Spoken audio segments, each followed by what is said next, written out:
Hello. Yeah. Hello. Hello pa. Hello. Hello. Sa pangalan po ng Dakilang Panginoong Yesu Cristo, isang mapagpalang gabi. Siguro po, napakaganda ng mensahe dahil marami ng sang-ayon. Tawag doon, kumbinsido. Kumbinsido. Ngayon po, itong sitas ngayong gabi, napakaganda po kung ito po ay inuunawa natin sa tulong ng Espiritu Santo. Matututunan po natin kung paano siya inihayag ang ating naging Panginoon para ipaunawa sa bawat isa sa atin. Dito po sa Ebanghelyo ni San Lucas, sa Kapitulo 12, versikulo 32 hanggang 40, na sabi dito, huwag kayong mga takot, munting kawan. Sapagkat at alulubod na mainam sa inyong ama ang sa inyo'y ibigay ang kaharian. Siguro po, kung tayo yung kinakausap, pinalalakas yung loob natin para hindi tayo malakot. Dahil nakikita niya na tayo'y nakalulugod sa Diyos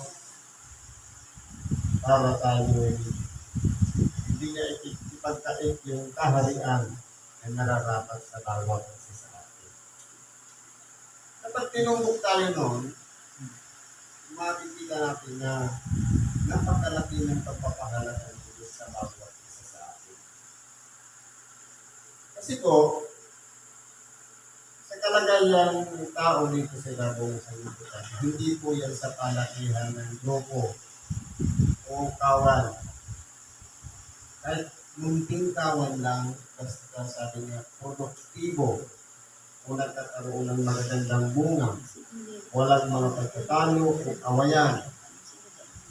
Lahat pinangungunahan ng Espiritu Santo, lahat may pagpapasakop, malikit man, nakikita po yan ng Diyos sa oras na tayo ay nagpapahalaga at nagkakasunod dito. Sabi dito, ipagpili ninyo yung mga tinatangkilik at kayo'y mga libos. At sinawa kayo sa dalang inyo ng mga supot na hindi na naluluma, isang kalamanan sa langit na hindi nagkukulang. Na doon hindi malapit ang magana kung yung nanira ng mga tao. Ngayon po, kung titignan natin, tinuturoan tayo dito si Divert, nasalit pag-impok tayo ng kayamanan dito sa lupa. Kumbaga, mas higit na kailangan yung kayamanan sa langit. Kasi po dito, pwede manakaw, pwede mawala,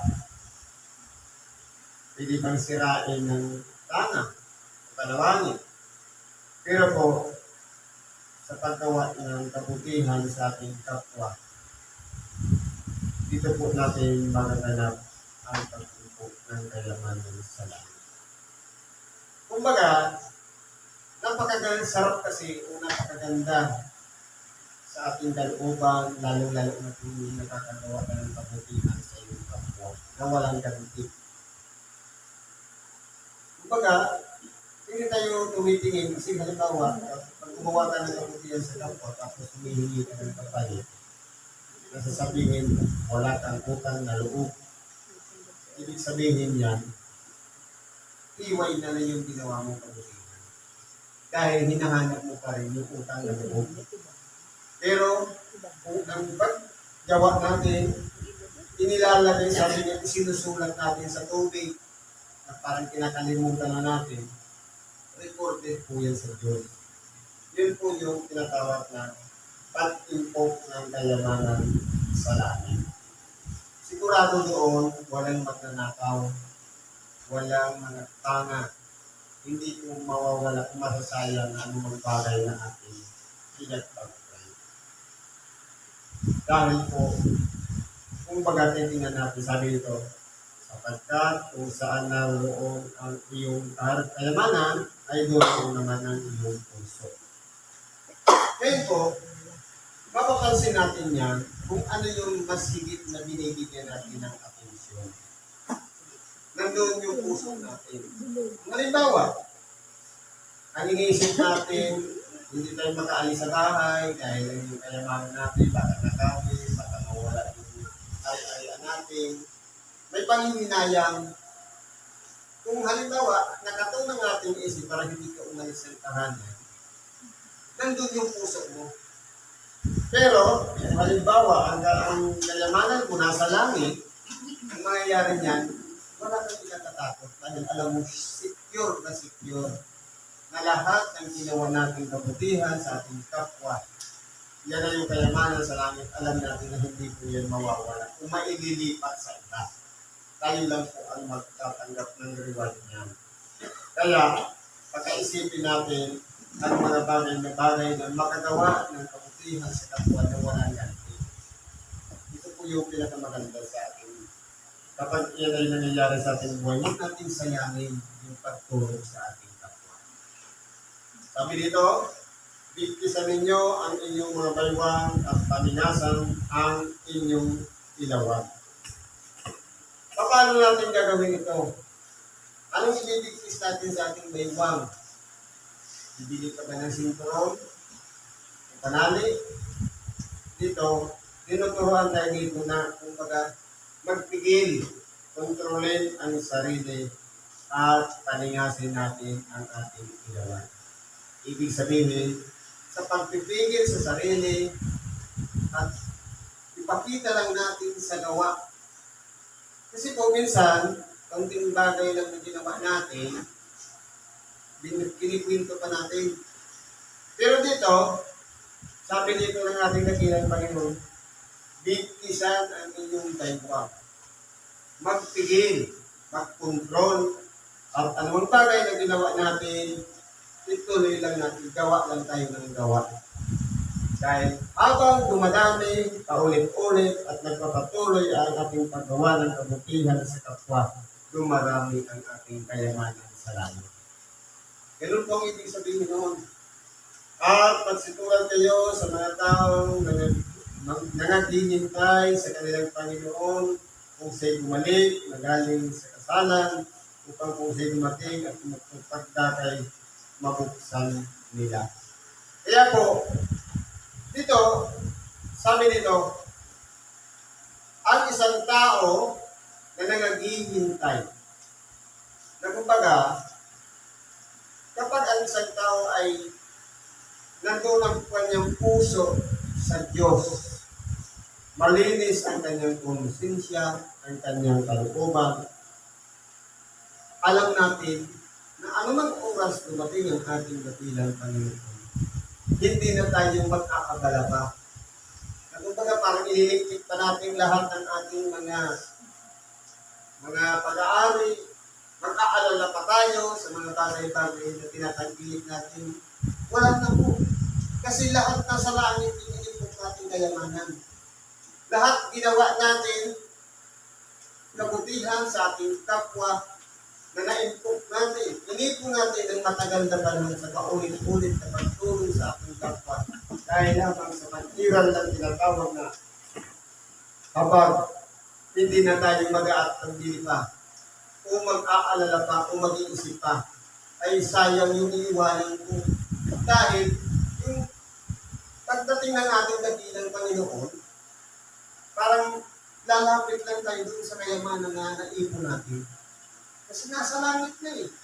E tayo naman, kasalubong sa ating dakilang Panginoon, punta rin tayo sa langit. Di ba ka? Anong sabi niya? Pagka gano'n, mapapala yung mga alipin na pinunating ang Panginoon ay maratang na nagpupuyak. Katotohanan, sinasabi ko sa inyo na siya'y magbibigti sa sarili at sila'y paupuin sa dulang at lalapit at sila'y paglilingkuran niya. Kaya mapalad po yung tao, kami ito alipin, handang magpasako o sumunod sa kalooban ng Diyos. Kasi po ang tungkulin ng alipin, walang iba sumusunod. Kasi po ang Panginoon, ang tawag sa Kanya, siya yung tagapagpasunod. At tayo naman ang mga alipin, nagpapasakop sa ating Panginoon. Ngayon, kung sakaling dumating ang ating Panginoon, na nakaprepare tayo, nakapaghanda tayo, hindi yung nagpuyat lang na ngayong gabi. Kumbaga, yung nag-aabang tayo na, kumbaga, siguradong sigurado tayo. Anytime, ano mang oras, dumating ang ating nakilang Panginoon, wala tayong kaba, takot, na iisipin pa upang mag-alala pa tayo sa mga bagay-bagay na ating pinagkahandaan.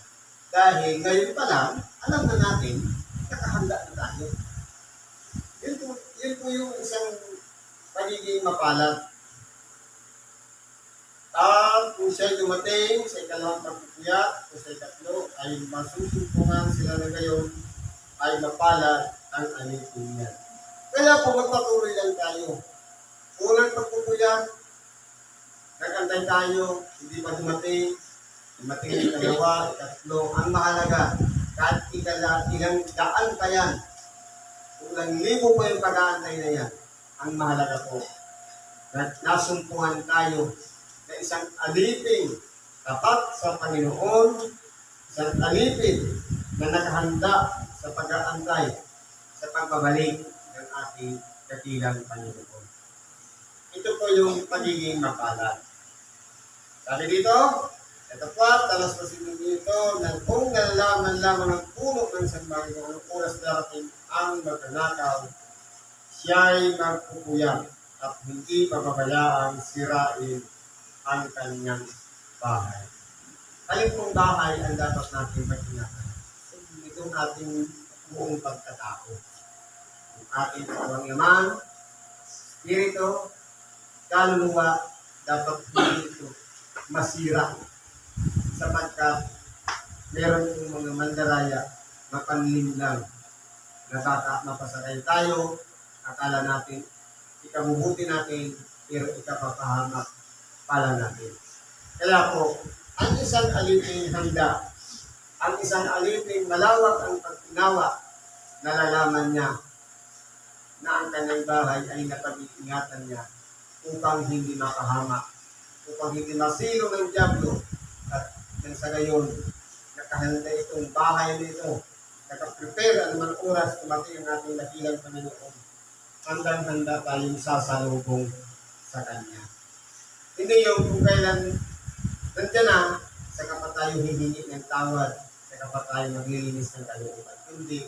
Mapalad yung alipin na palaging naglilinis ng kanyang kalooban, palaging nagsisisi, at nagpapatuloy sa paghingi ng tawad at nagpapatawad din naman sa ating mga kapwa. Kayo rin naman ay mga siyanda.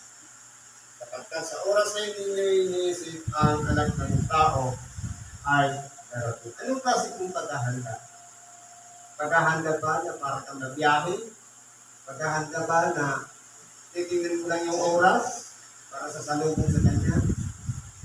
Ang tunay na paghahanda po, yung alam natin na lahat ng ating ginawa, pinagpamurang, sa paglilingkod, sa pagtulong sa kapwa, sa paghabag sa kapwa. Lahat ng yan ay ginawa natin ng nauna na dahil alam natin, isisecure natin ang ating sarili na sasalubong tayo sa ating dakilang Panginoon sa Kanyang pagbabalik. Dito po sa ikalawa, ang tinuturo naman dito sa atin, yung tungkol doon sa, sabi dito sa unang Korinto, sa kapitulo 14, ang itinuturo po dito ni Apostol Pablo, walang iba yung tungkol sa mga kaloob. Ngayon po, paano natin malalaman kung meron tayo nitong mga kaloob dito? Halimbawa, may kaloob tayo sa pangungkula at meron tayong kaloob sa pagsasalita ng iba't ibang wika. Yung panguhula, walang iba yung pagpapahayag ng salita ng Diyos. Ang pagsasalita ng ibang wika, ito na yung mga itinuturo sa atin na mga minimemorize ng mga hindi chapter, kundi yung mga kaliman na ginagamit natin sa panggagamot, sa mga biyaya. Kapag yan po ay sinasambit natin, meron din nakalagay puder sa sarili, pangpakapag ng sarili. Yan po ay ginagamit natin, pero hindi natin nauunawaan kapag binabasa. Kaya, halimbawa, sinasambit natin yan, tapos hindi naman natin nauunawaan, ang mangyayari niya, ginagamit mo lang siya, pampatibay sa sarili, at nagkikipag-usap ka sa Diyos ng sarili na. Pero yung panghuhula, ang iglesia po ang pinagpagpatibay niya. Kasi po, ito yung nagbibigkis-bigkis sa mga tao para magkaisa sila ng layunin. Kumbaga, hindi lang pang-isahan. Kasi po, yung iba-ibang wika, o pagsalita ng iba-ibang wika, pang-personal lang. Dahil ikaw lang mismo at ang Diyos ang nag-uusap. Pagdating po nun sa pagsasalita o panghuhula na walang iba, ito yung nagpapatibay sa pagkakasundo-sundo, sa pagkakaisa, salita ng Diyos, na nagpupuno sa lahat ng tao kung sa ganun. Magpanagpo tayo palagi sa pinto. Nang sa ganun, sa pamamagitan ng mga programa, sa Ebanghelyo, andito tayo. Sinasakripisyo natin ang ating oras, panahon, para makarating dito dahil po sa tinatawag na Ebanghelyo. Kaya po kung halimbawa sabi dito, ngayon nga mga kapatid, kung ako'y pumariyan sa inyo yung nagsasalita ng mga wika, anong inyong pakikinabangin sa akin? Kahit napakarami ng mga sinasabing mga Latin words, mga ibang wika, kahit lahat ng wika pa sa kung sanlibutan na ginagawa mo, sinasalita mo, sabi dito, anong inyong pakikinabangin maliban na kung kayo'y pagsalitaan ko sa pamamagitan ng pahayag, unang kaalaman, unang panghula, unang aral. Kasi po, wala pong koneksyon. Kasi paano mo naman maunawaan ng iba-ibang wika na samantalang walang tagapagpaliwanag? Kaya kinakailangan mayroong taga-interpret, mayroong tagahayag, nang sa ganun makakunik tayo doon sa iba-ibang wika na ating sinasabi. Katulad dito, kahit ang mga bagay na walang buhay na nagsisitunog, maging kauta o alpa, kung bibigyan ng pagkakaiba ang mga tunog, paano malalaman kung ano ang tumutunog sa planta o alpa. Kaya kung titingnan po natin, iba po kasi ang tunog ng alpa. Iba din yung planta o note. Kapag pinatunog mo siya, parehas yung may tunog. Pero magkaiba po ang tunog nila. Pero kung nalalaman natin ang tunog ng isa, kahit ay doon, ma-distinguish natin yung alin yung alpa at flauta. Kahit tayo pumigit, pakiramdaman lang natin, damahin natin yung tunog, makikilala natin kung alpa yun o kaya flauta.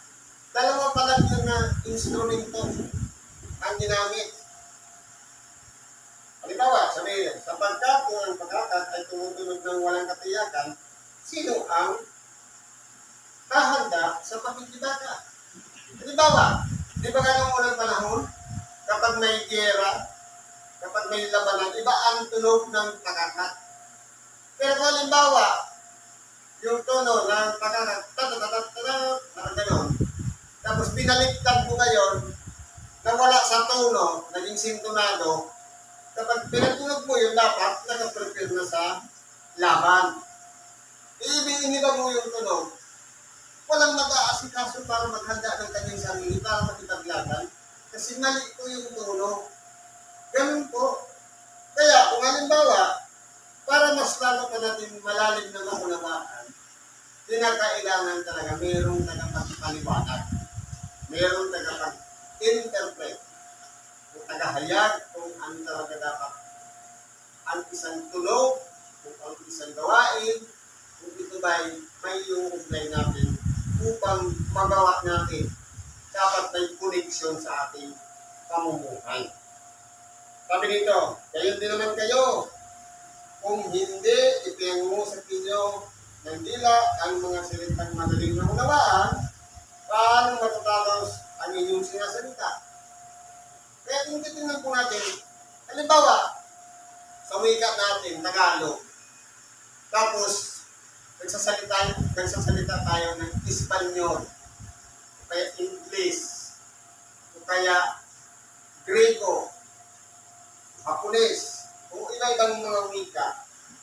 Ngayon, kahit maganda yung mensahe ng laman ng ating sinasabi, pero dahil nga, hindi naman nakukunawaan dahil iba yung lahi o iba yung mga tao doon na tagapakinig, hindi talaga yung magkakaintindihan.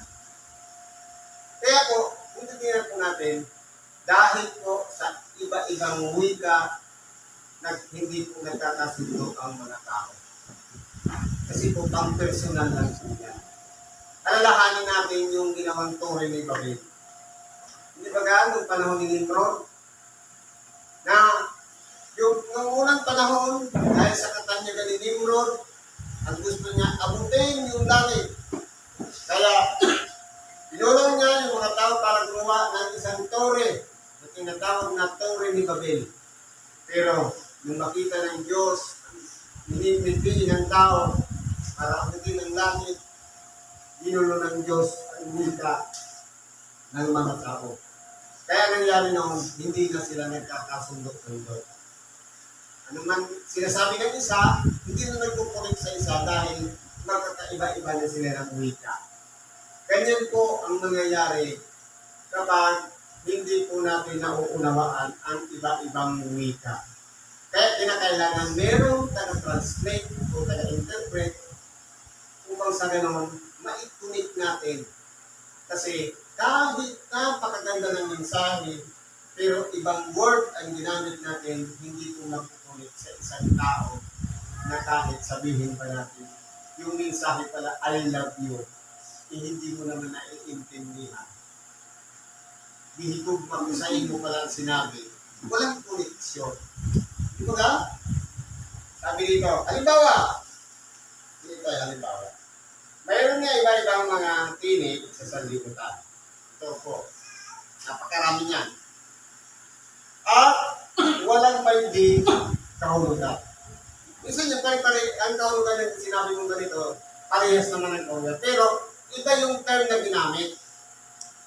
Kahit na lang sa Bicol, di ba ka? Iba-iba yung mga ginagamit na term. Halimbawa, bahay. Pagdating sa Bicol, harong. Ika man, Balay. umol. Ano? Baloy. Bayan. Bayan. Baloy. Sa Iriga. Di ba ka? Pare-parehas lang naman ang nilay. Ikaw, lasing. Burak. Dasnag. Di ba? Iba-ibang term. Buyong. Kaya, dito po, sabi nga, isang salita, hindi sila magkakaisang kahulugan, pero iba-iba yung term nilang ginamit. Kung hindi ko nga nalalaman ang kahulugan ng tinig, nagiging barbaro ako na nagsasalita ay magiging barbaro sa akin. Kasi po walang connection eh. Kaya nga po, kung titignan natin, habang nag-i-improve ang transportation, ganoon din ang komunikasyon, dati noon, kapag Bicolano ka, ang mapapangasawa mo hanggang Bicolano lang, o Bicolana. Pero dahil nakakaintindi ka na ng Bisaya, hindi ka nang tumawid. Yung nag-improve na yung transportation, pati komunikasyon. Kaya ngayon, pansinin natin, minsan may Bicolano nakapangasawa ng Pangasinan, may Ilocano nakapangasawa ng Davao, gano'n. Dahil po sa pag-improve ng komunikasyon. Pero noon, kung titingnan po natin, kapag ang isang tao hindi nagkakaintindihan, hindi mo sila masasabing nag-uusap. Dahil wala silang connection sa isa't isa.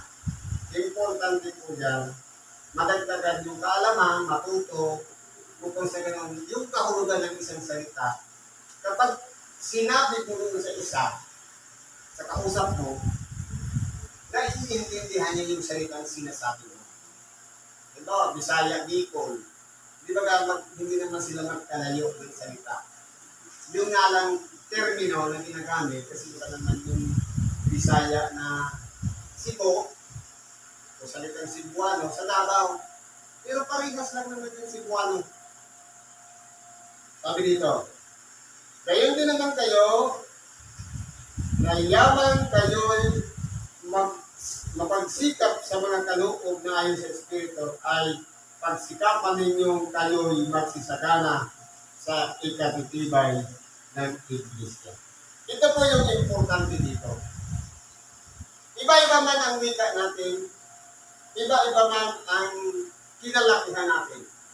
Ang mahalaga, tayo'y tinawag ng Diyos, pinagsama-sama sa isang iglesia. Nagkakaunawaan, pinagtitibay ang pagsasamahan, ang pagkakasundo, dahil merong Diyos na namamagitan sa bawat isa sa atin upang tayo'y pag-isahin, upang tayo'y tawagin na isang iglesia na pinangunahan ng Diyos. Bagamat iba-iba ang ating pinanggalingan, iba-iba ang ating pinalakihan, ang importante po dyan, nakikilala natin yung Diyos na tumawag sa atin na siyang nagtatag ng iglesia upang tayo'y pagsama-samahin at purihin natin ang pangalan ng Diyos sa iglesia niyan na ating inaaaliga. Kaya po, ipagpasalamat natin sa Diyos kung tayo'y sinasabi dito maliit na tawad ang mahalaga, naging produktibo, naging mabunga, at nagkakasundo, nagkakaisa sa pangalan ng dakilang Panginoong Jesus. Hanggang dito ako, salamat sa Diyos, at anuman ang ating magkalingan sa Diyos, ipagkatiwala natin sa Kanya. Siya na po ang sasagot at magkakalog sa atin ng lahat ng lunas sa ating mga kahilingan, karaingan man, problema, sa ngalan ng Kristo. Salamat at magkapalang gabi sa bawat isa. Tuwa mo sa kalangitan, luwalhati walang hanggan. Kami sana yung